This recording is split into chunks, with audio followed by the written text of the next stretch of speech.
আমি কিছুদিন হলো মায়ের বাড়ি এসেছি। আমি ছিলাম শ্বশুর বাড়ি, আর তারপর মায়ের বাড়ি আসার পরে দিদির মানে দাবি যে তুই আমাকে বিরিয়ানি রান্না করে খাওয়া। তো যাই হোক, আমি বিরিয়ানি রান্না করে খাওয়ানোর একটা রিকোয়েস্ট পেয়েছি, বলেছে যে বানাতে হবে, তো আমি বানাচ্ছি। আর আমি ওকে একটাই কথা বলেছি যে আমি ঠিক আছে বানাবো, কিন্তু তোকে সমস্ত জোগাড় করে দিতে হবে। আর বাচ্চা নিয়ে না সমস্তটাই করা যায় না, আর বিরিয়ানিতে অনেক কিছুই লাগে, তো সেগুলো একা করা সম্ভব না। সবাই মিলে আছে যেহেতু, সবাই মিলে করলে খুব তাড়াতাড়ি হয়ে যাবে, আর একা করতে গেলে অনেকটাই সময় লাগবে, অতক্ষণ তো মেয়ে থাকবে না বলো।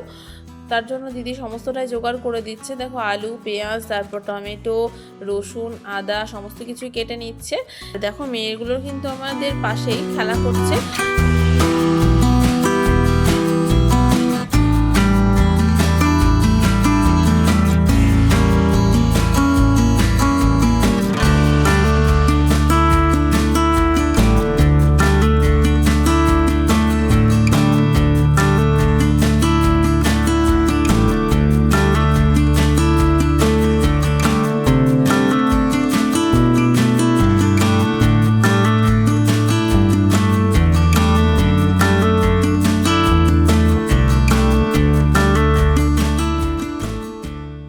দেখো, আদাটাও কিন্তু খোসা ছাড়িয়ে নিচ্ছে। আর এই আদা বলো, আদা তারপর জিরে সমস্ত কিছু একটা পেস্ট করব, আর এই পেস্টটাই কিন্তু মাংসের মধ্যে ম্যারিনেট করে রেখে দেবো।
দেখো, সমস্ত কিছুই কিন্তু কাটা হয়ে গিয়েছে, করে নিচ্ছি। দেখো, তার জন্য রসুন, আদা, তারপরে নিয়ে নিচ্ছি এই যে পেঁয়াজ, তারপরে হচ্ছে টমেটোটা আমি গোটাই দেবো, টমেটোটা পেস্ট করার কোনো দরকার নেই, টমেটোটা তেলে দিলে কিন্তু গলে যায়। তো দেখো, পেঁয়াজ দিয়ে দিচ্ছি, তারপরে দেব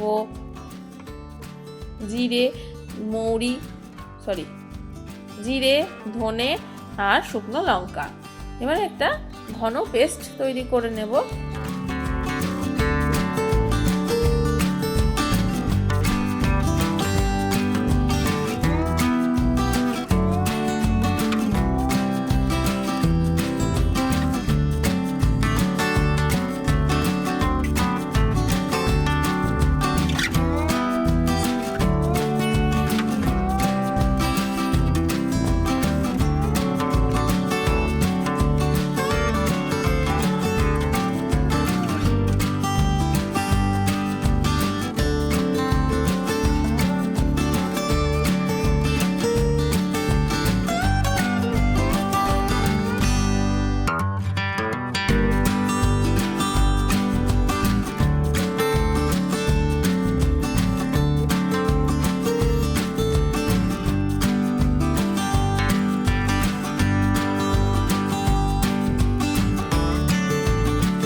আর এখানে আমি 1 কেজি পরিমাণ মাংস নিয়েছি, আর মাংসের মধ্যে আমি দই ম্যারিনেট করে রেখে দেবো। আমি টক দই এখানে মাখিয়ে নিচ্ছি আর দিয়ে দিচ্ছি এর মধ্যে যে বানিয়ে রাখা মশলা।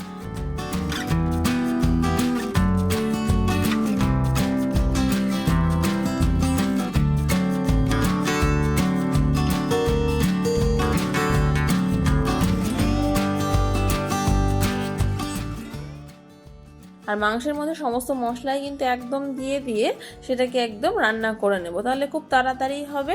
আর যেহেতু বিরিয়ানি রান্না করতে সময়টা অনেকটাই বেশি লাগে, তাই মাংসটা যদি এরকমভাবে রান্না করা হয় না, তাহলে খুব তাড়াতাড়ি হয়। আবার এর মাংসের মধ্যে টেস্টটাও বেশ একদম দারুণ হয়। তো দেখো এর মধ্যে লবণ, তারপর কাশ্মীরি লঙ্কা গুঁড়ো, তারপরে একটু হলুদ গুঁড়ো সমস্ত কিছু দিয়ে আমি কিন্তু মাখিয়ে নেব।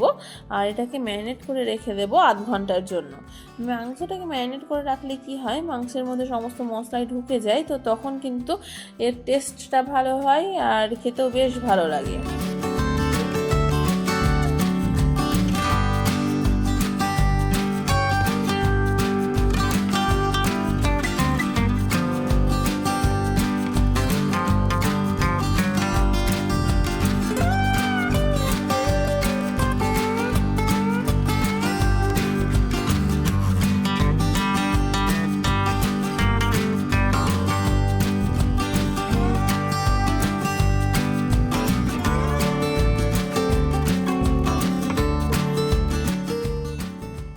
দেখো আমি একটু মশলা দিয়ে আমি এটাকে মাখিয়েছিলাম প্রথমে, তারপরে আমি সমস্ত মশলাই দিয়ে দিলাম।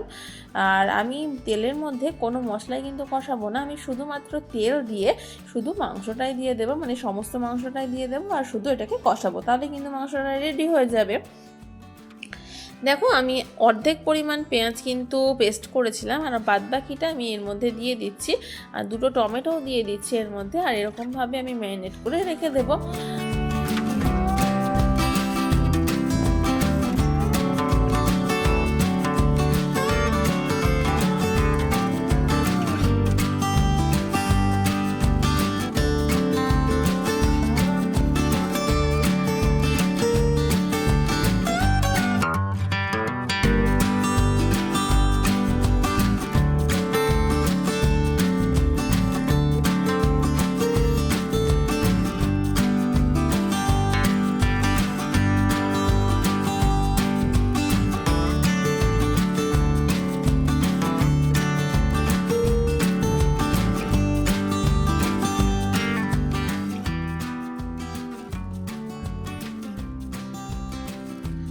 আর এদিকে দেখো আমি 1 কেজি পরিমাণে চাল নিয়েছি, আর চালটাকে খুব ভালোভাবে ধুয়ে সেটাকে জল দিয়ে ভিজিয়ে রেখে দেবো 1/2 ঘন্টার জন্য।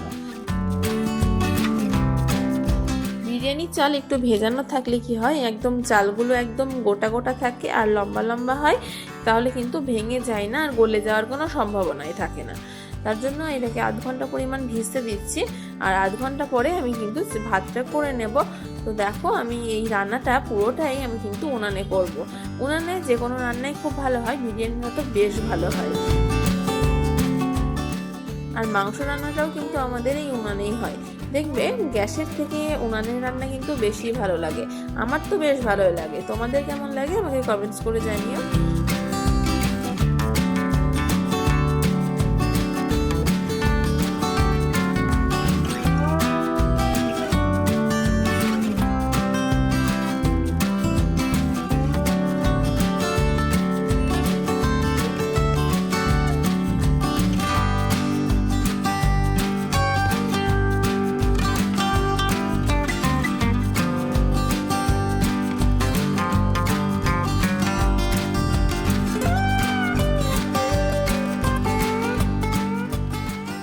হাঁড়ির মধ্যে জল বসিয়ে দিয়ে যখন জলটা গরম হয়ে গেছে, তখন আমি চালগুলো দিয়ে দিচ্ছি। আর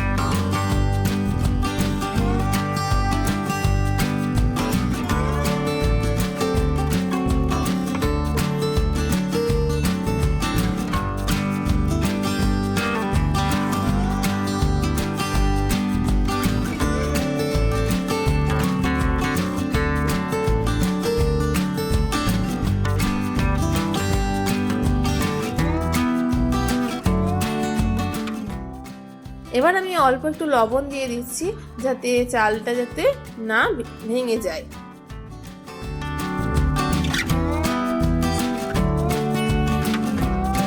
এরকমভাবে একটু নেড়ে দিচ্ছি। আর এটাকে কিন্তু চালটা হতে কিন্তু আমার খুব বেশি সময় লাগেনি, চালটা 70% সেদ্ধ হয়ে গেছে, 30% আছে, বাদ বাকিটা কিন্তু দম দেবো যখন তখন কিন্তু হয়ে যাবে। এবার ভাতটা কিন্তু রেডি হয়ে গিয়েছে। এখন আমি উনানে একটা কড়াই বসিয়ে নিয়েছি আর বিরিয়ানি মশলা দিয়ে দিয়েছি, তার মধ্যে সমস্ত বিরিয়ানি মশলাগুলো দিয়ে দিয়েছি আর একটু করে নেড়ে নেব। আর এটাকে ঠান্ডা হলে কিন্তু মশলাটাকে গুঁড়ো করে নেব।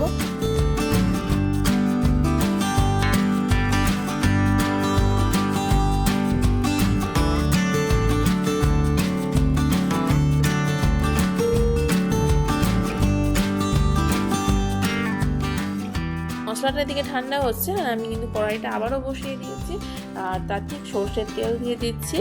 আর তেলটা গরম হয়ে গেলে তার মধ্যে আলুগুলোকে ভেজে নেব। আমি বেশি করে আলু দিয়েছিলাম, যেহেতু আমাদের লোকটা অনেক আমাদের বাড়িতে লোকটা অনেকগুলোই ছিল, লোকজন অনেকগুলোই ছিল, তার জন্য আমি আলুটাও অনেকগুলোই দিয়েছি, অনেকগুলো দিয়েছি। তো দেখো আলুগুলোকে আমি একটু ভেজে তুলে নেব। আর আলু ভাজার সময় যদি একটু লবণ আর একটু কাশ্মীরি লঙ্কা গুঁড়ো দেওয়া হয় না, তাহলে কিন্তু রঙটা ভালো আসে। তো রঙটা ভালো হওয়া মানেই তো খাবারটা হয়ে নিশ্চয়ই ভালোই হবে, এরকম একটা ব্যাপার। তো যাই হোক, এরকমভাবে আমি আলুগুলোকে নেড়ে নিচ্ছি। আর একটু নেড়ে নেওয়ার পরে কিন্তু আমি এগুলোকে দেবো, কাশ্মীরি লঙ্কা গুঁড়ো আর হচ্ছে লবণ দেবো।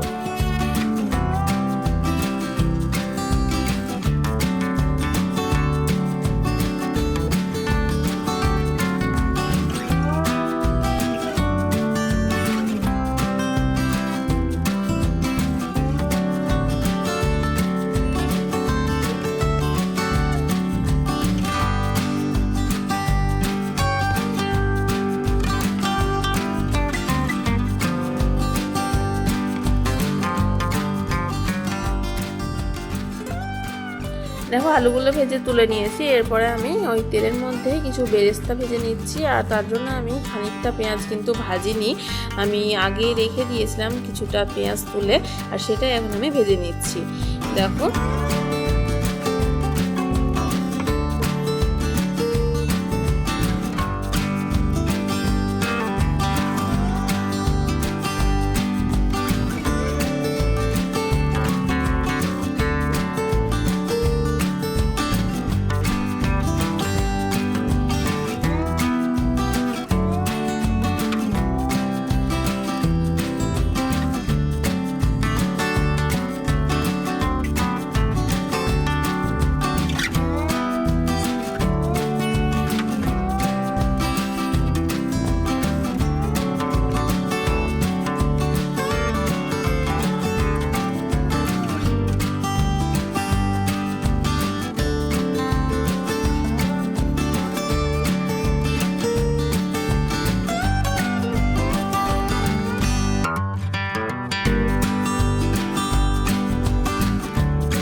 এরপরে আমি তেলের মধ্যে দিয়ে দিচ্ছি তেজপাতা আর কিছু গোটা গরম মশলা, আর দিয়ে দিচ্ছি সামান্য চিনি।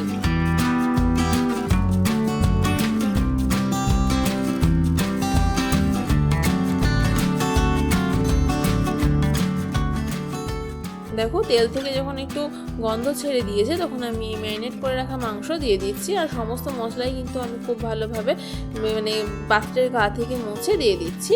আর এরকমভাবে আমি মাংসটাকে নাড়তে থাকবো যতক্ষণে না এটাকে কষানো হবে।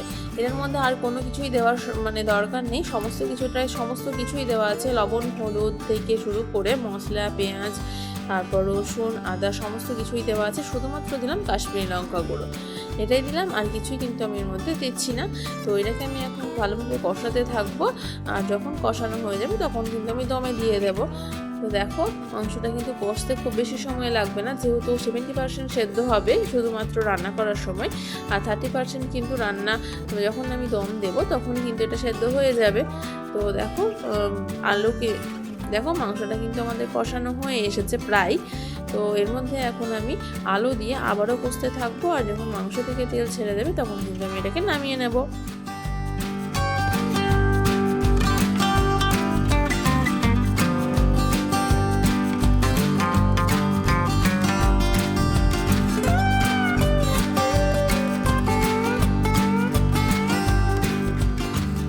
মাংসটা এখন কষানো হয়ে গিয়েছে, এখন এর মধ্যে দিয়ে দিচ্ছি একটু গোলাপ জল আর একটু কেওড়া জল আর একটু বিরিয়ানি মশলা। এই মাংসের মধ্যে যদি একটু বিরিয়ানি মশলা আর একটু কেওড়া জল গোলাপ জল দেওয়া হয় না, তাহলে একদম ভিতর পর্যন্ত ঢুকে যায়, তখন খেতে কিন্তু বেশ ভালো লাগে।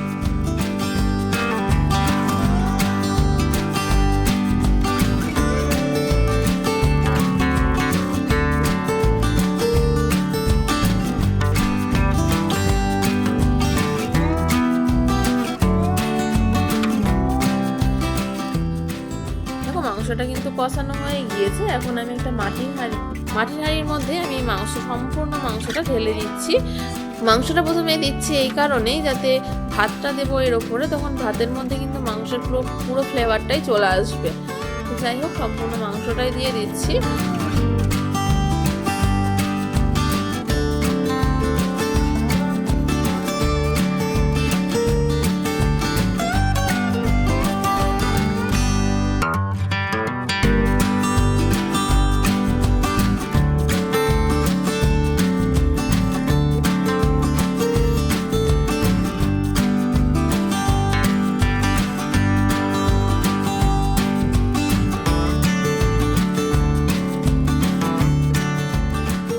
তারপরে এই কড়াইটা ধুয়ে আমি কিন্তু জল দিয়ে দিচ্ছি, আর দেখো মাংসগুলো কিন্তু আমি চারিপাশে ছড়িয়ে দিচ্ছি, আর ডিমগুলো দিয়ে দিচ্ছি। আমি ডিম দেবো বলে ডিমটা আগে সেদ্ধ করে রেখেছিলাম, তারপরে আমি সমস্ত ডিম দিয়ে দিচ্ছি, আর আলুগুলো তো আমি মাংসের সঙ্গেই দিয়েছিলাম।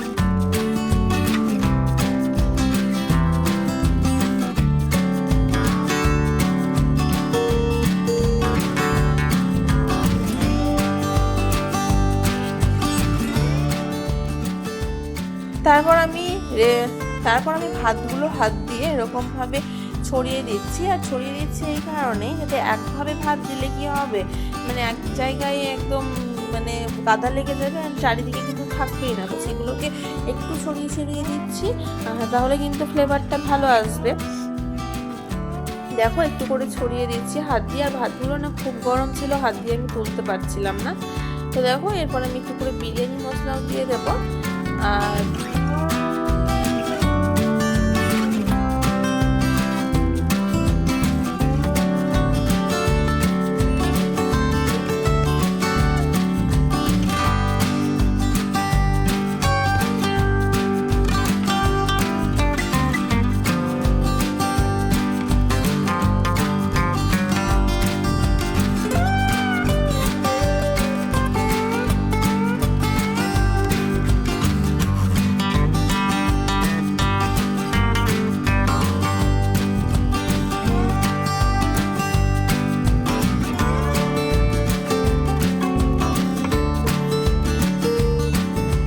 আসলে কি হয়েছে বলো তো, বিরিয়ানি রান্না করতে লেগে মনে হচ্ছে যে এত বড় পাত্রই তো নেই, মানে যেটাতে দম দেবো সেই দম দেওয়ার পাত্রটাই তো মানে নেই।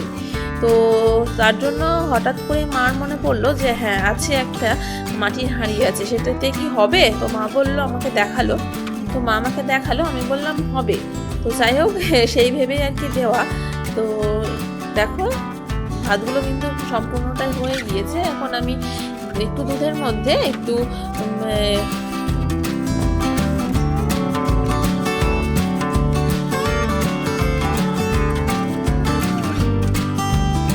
আবারও আমি ভাত দিয়ে দিচ্ছি। একটু করে বিরিয়ানি মশলা দিলে কি হয়, মানে ভাতের মধ্যে বেশ ফ্লেভারটা ভালো হয়, তার জন্য একটু করে দিয়ে দিচ্ছি। আর তারপরে একটু করে আবারও ভাত দিয়ে এর মধ্যে আবারও চারিদিকে ছড়িয়ে দিচ্ছি, যাতে সম্পূর্ণটা সমান হয়ে যায়।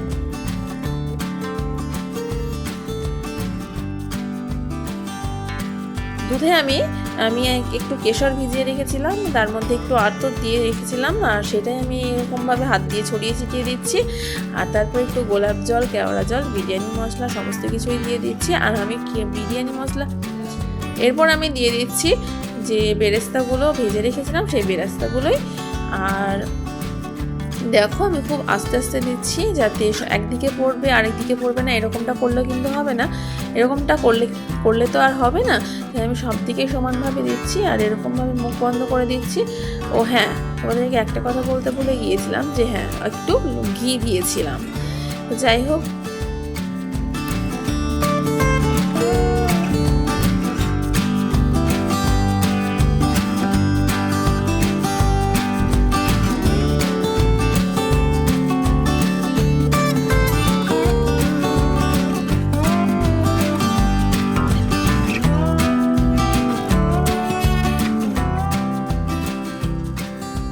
যাই হোক একটা প্লেট দিয়ে আমি ময়দা দিয়ে মুখটা মুড়ে দিলাম খুব ভালোভাবে, যাতে কোনোভাবে এর গ্যাসটা না বেরিয়ে যায়। দেখো খুব ভালোভাবে এরকমভাবে আটা হয়ে যাচ্ছে, মানে ঢাকনাটাও ঠিক সমান সমান হয়েছে। তো মাটির হাঁড়ির কিন্তু ঢাকনা আমার আগের থেকে ছিল না, তো আমি এটা যাই হোক মাপ করে আমি পেয়েছি, তো সেটাই কিন্তু আমি ময়দা দিয়ে মুখটা লাগিয়ে নিচ্ছি। আর ঘি আর বিরিয়ানি যখন হয়ে যাবে না, তারপরে আমি এর ওপরে একটু ঘি ছড়িয়ে দেবো, তাহলে কিন্তু এর ফ্লেভারটা ভালো আসবে, সেটাও কিন্তু বেশ ভালো লাগবে। তো দেখো এটাকে এখন দমে রেখে দেবো 30 মিনিটের জন্য।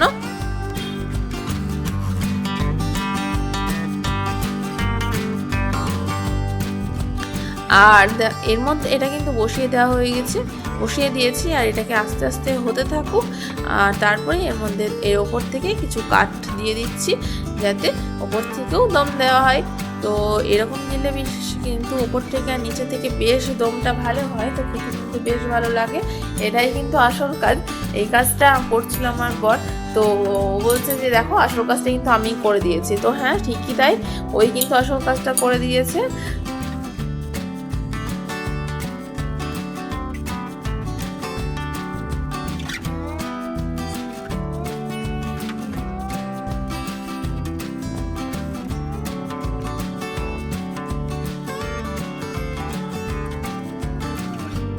তো দেখো এরকমভাবে কিন্তু বিরিয়ানিটা হয়ে গিয়েছে।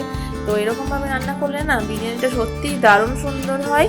আর দোকানের এরকম বিরিয়ানি খেলে দোকানের বিরিয়ানি আর কোনোদিনই খেতে ইচ্ছে করবে না, যতবার খেতে ইচ্ছে করবে বাড়িতে বা এরকমভাবে বানিয়ে কিন্তু খেতে ইচ্ছে করবে। তো আমার এই ভিডিওটি কেমন লাগলো তোমরা অবশ্যই জানিও, আর একবার অন্তত পক্ষে এরকমভাবে বানিয়ে দেখো, সত্যিই খুব সুন্দর হয় এরকমভাবে বিরিয়ানি বানালে। তো আজকের মতো এখানে শেষ করছি, আবারও দেখা হচ্ছে নতুন কোনো ভিডিও নিয়ে। দেখো আমি কিন্তু এটাকে খুলে নিচ্ছি আর দেখো কতটা সুন্দর হয়েছে। আর এরকমভাবে আমরা কিন্তু দেখো আমরা কিন্তু সবাই মিলে খুব মজা করে খেলাম। তো আমার ভিডিওগুলো ভালো লাগলে কিন্তু অবশ্যই সাবস্ক্রাইব করতে ভুলবে না।